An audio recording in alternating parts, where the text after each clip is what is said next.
Okay, we're here today with a workshop on the 5 recruiting basics, and there's a handout that's going to follow here.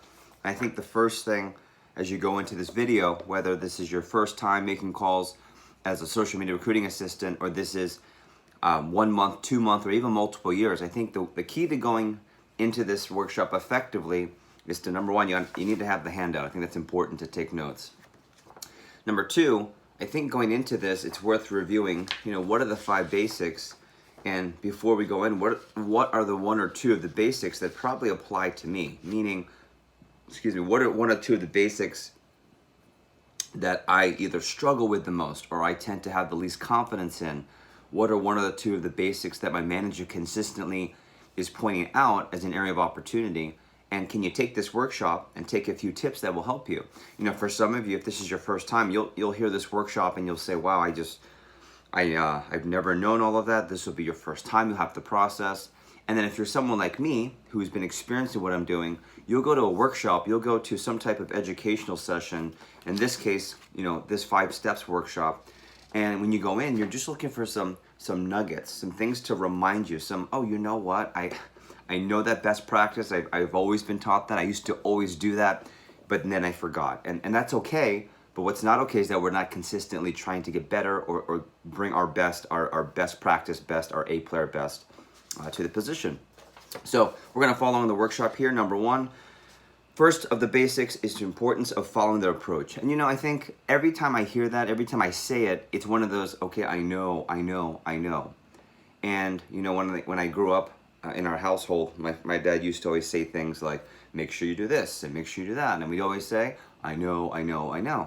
And it's so funny because when we started to do all those things that were such important lessons, you could see the difference in, how school got done or how we got our grades, our grades went up and so forth and so forth. So the first thing I'll say is when we cover the pay rate and other very general information, okay? And as you see in the workshop here, we give enough information, not too much or too little. So here's what's really important. It's not our job to give a full interview. And I think remembering that our job is to give the information that we are given as the professional recruiting assistant, but it's the job of the interviewer to give that full job description. And that takes anywhere from 60 to 90 minutes. So just processing that will help you say, things like, hey, Becky, Becky, I definitely want to help you out here. In fact, this is what I have as far as information. It says here.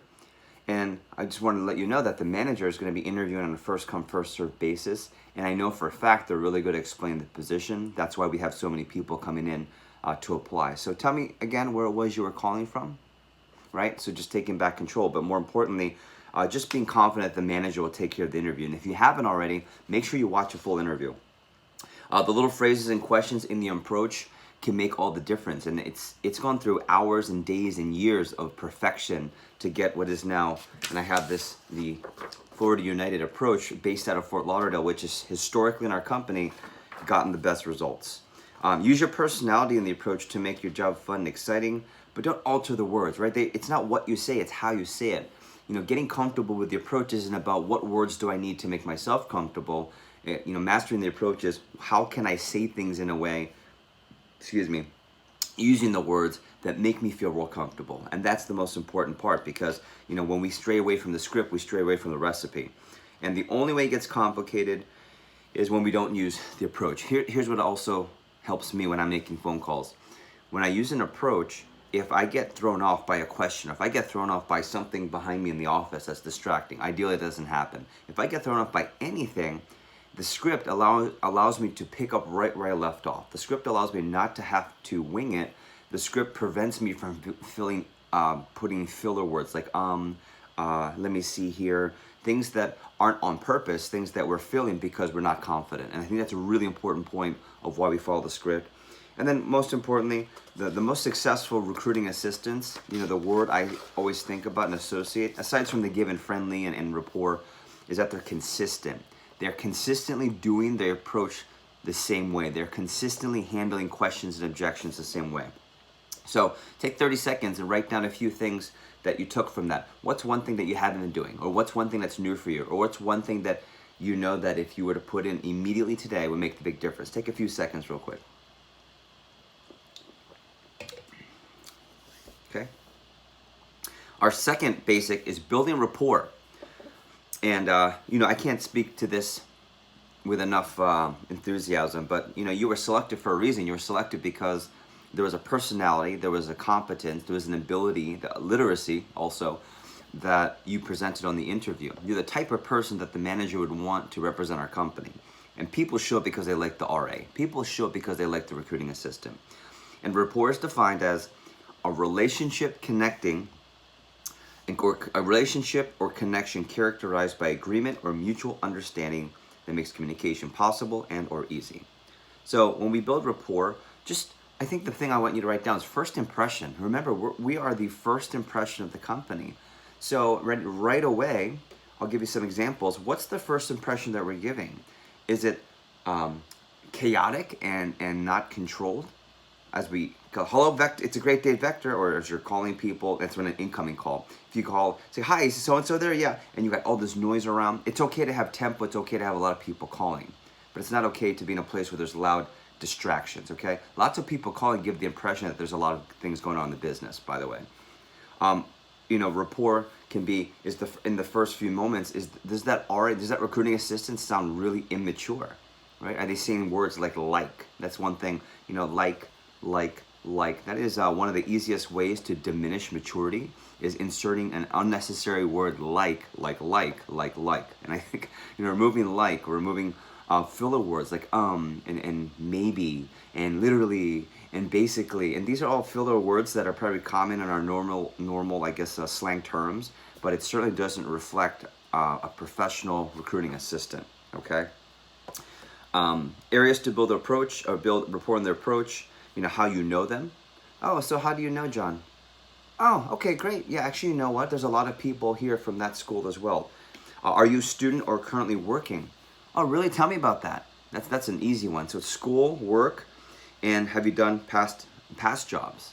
Those are the three, I would say, the three really easy areas. How do you know the rep, student or currently working, and what are your past job experiences? So let me give you a couple key tips here on effectively building rapport. Number one, I always ask 2 to 3 questions per call, but 3 to 4, I'm killing it. All right, that's my tip. Am I asking 2 to 3 questions per call, or 3 to 4, I'm killing it? And make sure to include both work and school when it's applicable. And something that's a best practice in our office often is writing a rapport notebook. I can't imagine taking a call with a manager or taking a call with an applicant and not taking notes, because as the person who's in charge of getting them in for an interview, and as the person in charge of creating rapport, I want to remember what they're saying. I want to know, and I want to actively listen. That's the key word, active listening. Active listening is when you ask questions about something that they said in passing. When they said, oh, I'm a student at so-and-so, and we don't ask the question again. So are you going to school? Right? Let's say we're out on a conversation, or 2 friends hanging out, or it's a date, and I mentioned, oh yeah, I'm a pre-med major and I'm going to University of Maryland. And we're talking. And then later on, the person I'm speaking to says, oh, so tell me what's your major? But I already said it. So it really shows you're not listening. And that's why I think that rapport notebook, just a blank piece of paper, and every time you put the name of the person down, when they say something that's applicable that you can reference later, there's nothing more powerful than being able to say, yeah, you mentioned earlier you went to University of Maryland. So how big is that school? It sounds like a big state school. And being able to reference something that you didn't ask intentionally, it came up, but you were listening because of the rapport notebook, makes a big difference. It's okay to establish common ground in something you share. Like as younger individuals, sometimes we're calling people our age, younger, a little bit older. And it's okay to mention, oh, you're going to so-and-so? Oh, you know what? I went to that festival. But it's not okay to cross the boundary of becoming friends and becoming peers. Even though you guys might be the same age, it's important to have that professional boundary. I find that some of the best RAs are the ones who are so relatable, so friendly, but they make sure to keep that professional line. And part of it is just your voice. Part of it is how far you go into details of things that you have commonalities on. Also, use open-ended questions so the caller doesn't just say yes or no. So do you like music festivals? So do you like your major, right? So do you like your school? Versus, it sounds like you like music festivals. What do you like about them? Okay. Oh, your major's pre-med? Tell me, what's influencing that? Do you have medicine in the family? Have you always wanted to be a doctor? Right? Just using open-ended questions. And also using the name of the caller is one of the best things. You know, one of the sweetest sounds to someone's ears is their own name. So when you say, okay, Jeff, well, it's really engaging. And, you know, as a public speaker, I'll go to events, and as I say someone's name to start a sentence, it will catch someone's attention. And it does it over the phone as well. So make sure that you're using the person's name often. And remember, again, keep it professional. Here's what I always know. There's a technique called the who, what, where, when, why, how, which. Who, what, where, when, how, and which. Okay? For example, which Starbucks did you work at? Oh, how long did you work there? Oh, what did you do there? Oh, why did you leave? So let me give you the key words. Who, what, where, when, why, how, and which. And these are just key words as you're talking about a past job, a current job, and school that can really make the difference. So just a couple keys there on rapport. And then if you take a look at the handout in just a bit, there are some examples of rapport questions, right? There's a list of student rapport questions and non-student rapport questions. So for example, it has to do with graduating, major, taking classes, where you went to school, things for high school seniors. So just take a look at that after this, and your manager will hand you the script. Okay, so take 20 seconds, write down a couple of key things that either you've been forgetting to do, that you haven't been intentional with, or things that are new that can really help you. I'll give you a few seconds for that.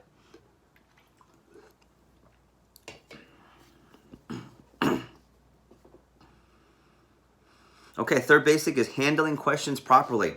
Handling questions. Right away, let's start off with writing down the question cycle. Number one is compliment. And next to it, write down, that's a great question. Number two is read the objection verbatim. Read the objection word for word, verbatim. 3, ask a question to regain control. And then 4, return to the approach where you left off. Okay, so compliment, read, ask a question, and return to where you left off. And I think it's such an easy cycle to use, and it'll help you in instances where you have questions. Don't fear questions. Questions are good. Questions show curiosity. Questions show interest. Okay? And so I think an RA's mentality is really important to remember that when someone's asking questions, it means they want more information, not that they're saying no. Otherwise, they would just say no without any questions. And that's really important to remember. And some people do that. So a couple of things. The objection cycle. When someone asks a question, that's a great question, is to A, make them understand it and not make them feel bad for asking, but B, to slow things down so you have time to go to the script, okay? Oh, you know what? That's a great question, John. And use their name. You know, John, that's a great question. It says here that the manager is offering $15 guaranteed, and that is not based on sales or commission. But I also know that in the interview, the manager would go through with all the applicants all the specific details as it probably would pertain to you. And tell me again, you're currently working? Are you looking to replace your job? Or is this something where you're looking for a job for yourself in general? So, you know, that question comes back. Relax and don't panic. That's the first thing. The slower, the better. That's why when we're keeping it really professional and sticking to the script, it already slows down the pace. Number 2, be confident and assertive. Don't let people walk all over us. I think it's important to say, hey, you know, you picked up the phone and we're offering you a position, but this is a professional setting, right? We're not trying to sell you anything over the phone. We're not trying to do anything other than you were recommended for a great professional position, and our job is to give you some information. And don't forget that question at the end. Don't forget to ask the question at the end to regain control. Remember, questions are about curiosity. And then last but not least, I think it's important to remember a well-established fact in keeping control of the conversation leads to a higher rate of scheduling success. You know, I always teach my RAs in our office that every time you have the script, it's good to have these little symbols. Like for the pay, I put a little dollar sign. For what's the job, I might put real big the word job and put a square around it. Anything you can do so that visually it's easier to pop. And the best RAs have, you know, their script and their objections right next to them as they're making the call, not having to flounder around looking for the sheets, okay? And you know, I would say some of the most common, or have these questions ready in front of you every day, okay? Are you at least 17? Are you in school or working?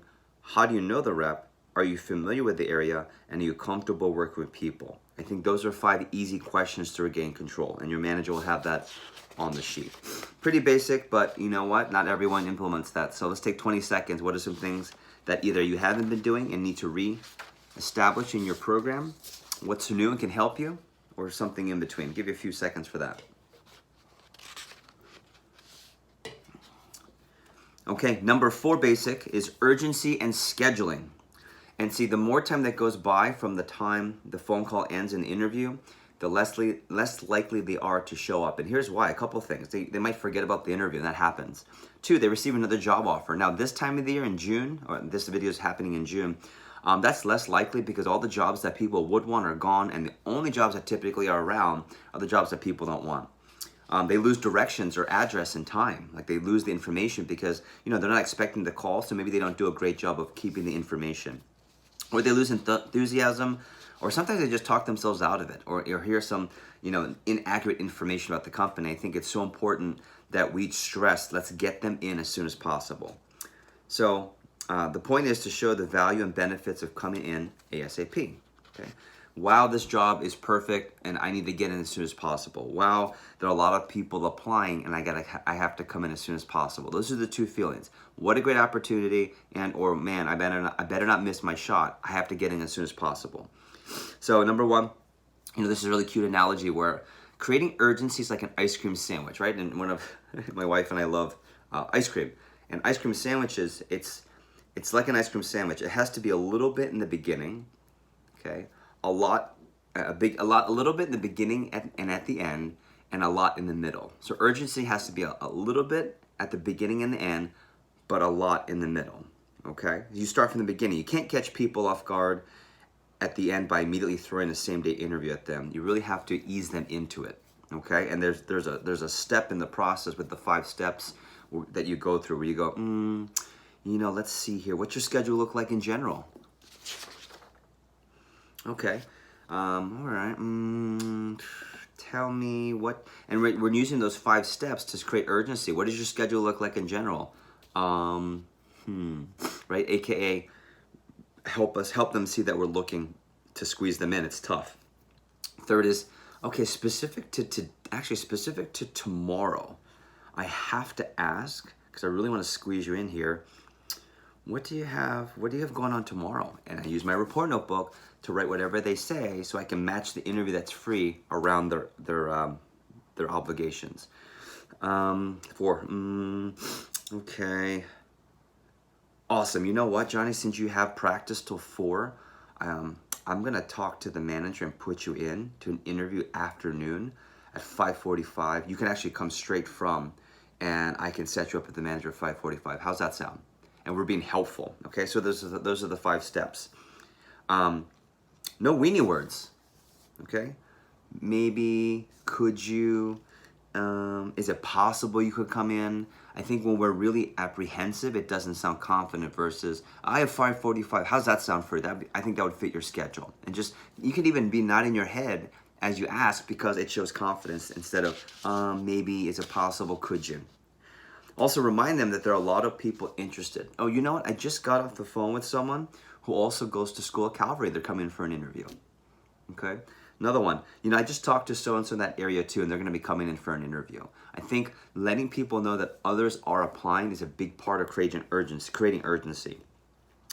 Don't be scared of the word no. I think that's also a big part of it. When people say no, that's just a natural process. So what I mean by that is, if I have a schedule and I'm walking through what they have going on purpose, I like to try and offer an interview time that I know in their schedule won't fit, right? So for example, let's say they said Monday through Friday, I've got class until 1 p.m. I'll say, Johnny, I gotta ask because I really want to get you in. You have class, let's see, tomorrow. Can you do 2 o'clock? Yeah, it's too close to class. Okay.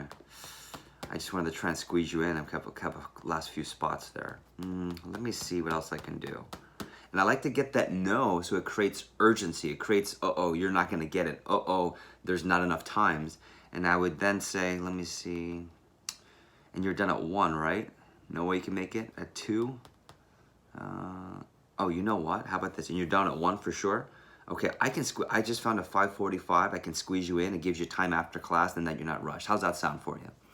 Okay, so again, creating urgency through confidence, but I like to get a no out of the way, even if I know they can't make it. Okay, so anyway, next one. Always offer one interview at a time. Never offer more than one.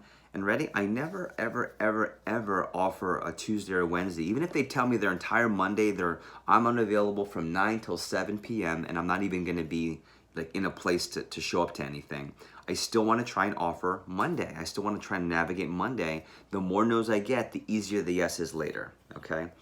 Also, repeat the interview day and time as many times as possible. So tomorrow at 5:45, John, I have you scheduled. Hey, I'm looking forward to seeing you tomorrow at 5:45. Okay, I think 5:45 is really going to help you out. After with your schedule. And as we're taking the time to talk like that to to the caller rather, it's really going to make a big difference, because when they hear it over and over again, I think it reminds them and it makes them not forget. Also, tips for scheduling.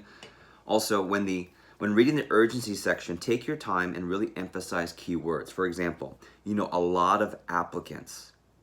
Okay, a lot of applicants have been ... They're hiring on a first applied, first considered basis, and you slow down on those key phrases. I want to get you in as soon as possible because the spots are really filling up. Also, don't rush to the scheduling section. Take your time. Again, find out when they work and work around everything. And there's something so powerful about pausing for 30 seconds. Okay, let me see what I can do for your schedule.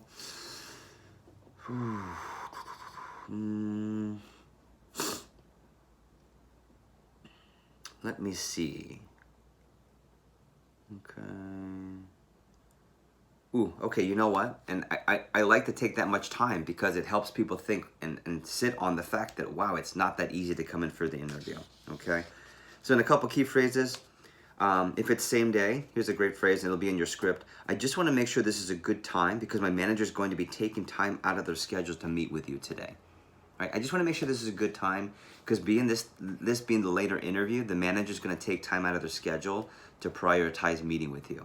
Another one is, I really want to help you out. I'm really trying to hook you up here. I'm really trying to help you out. Number 3, I can squeeze you in at.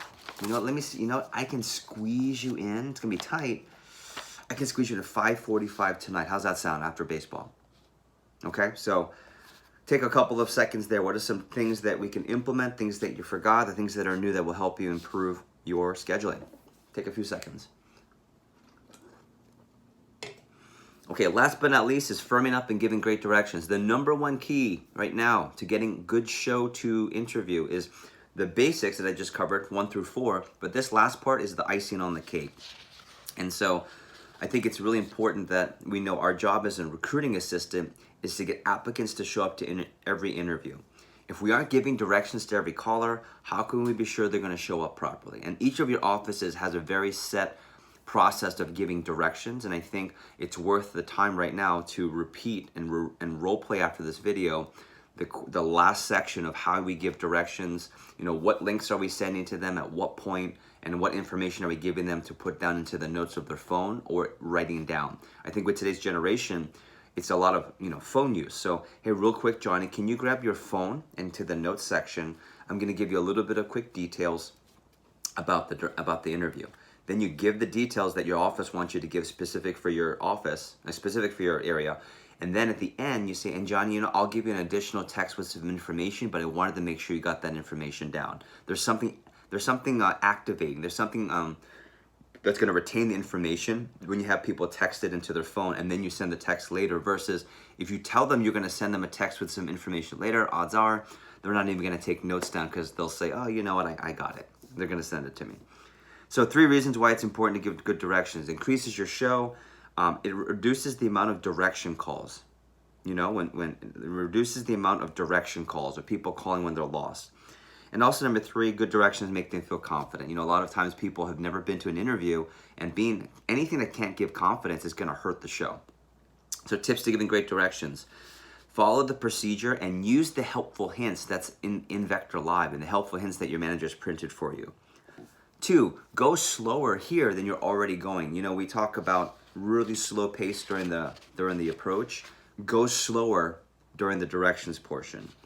One of the things that's really helpful is giving a cross street or some familiar landmarks. For example, hey, do you know the Target off Route 7? The big one, like the super Target. Right, we are 1 block down in that shopping center after the Target. Yeah, that one, exactly. Okay. Also, give an estimate about how long it would take. Oh, you're coming from so-and-so? Oh, that's not too far at all. That's something I always say, that's not too far at all. Now, if it's a little bit farther, I'd say 40 minutes or more, then I would throw this little extra secret phrase. And since you're coming from Boca, Johnny, or since you're coming from Miami, Johnny, since you're coming from Weston, Johnny, since you're coming from anywhere that's 40 minutes or more, I just want you to know that this is the interviewing office, but I do know that if you do get accepted, the manager could help you find work, or the manager would help you get placed closer to your area. You would be working closer in your area, okay? And then also encourage the applicant to call you back. They get lost or have any questions, they can certainly call you back.